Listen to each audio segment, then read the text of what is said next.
名医胡乃文医师，留美的呢，在美国教过书的呢。他谈到要保暖脖子啊，保暖肚子啊，保暖脚踝啊，也可以围巾啊，要用到围巾哦，保暖脖子；用到护腰啊，保暖肚子；用到袜子啊，保暖脚踝。3个地方要保暖好，整个冬天就舒服了。越冷的时候，头部那个消耗热量最多，很多热量会从头部那边消耗掉。要戴帽子啊，还可以加围巾啊，用加围巾照顾好脖子啊，脖子、背部那边、颈部那边说有什么风池穴、风虎穴啊，要照顾好保暖的。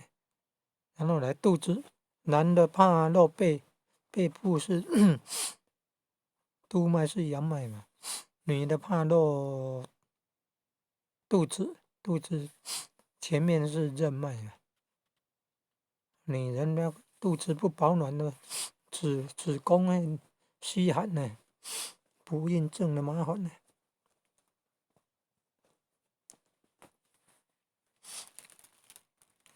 女人怕露肚子，男人怕露背。背部是督脉、阳脉，肚子前面是肚子那个是任脉、阴脉，有阳有阴呢。阴阳五行就是中医的理论根据，配合五脏、心肝脾肺肾呢。第3个是脚踝要穿袜子，戴帽子，用围巾，用护腰，有的怕冷了，用护腰，然后要穿袜子。有的衣服不够的话，躺在床上的话觉得凉凉，背部凉凉的，那个背部下面要垫厚一点，也可以穿背心，这样背部比较不会冷的。然后呢，要护腰，天气很冷的话，护腰可以2件呢。天气很冷的话，袜子可以穿2、3层呢。怕袜子穿不进去而已。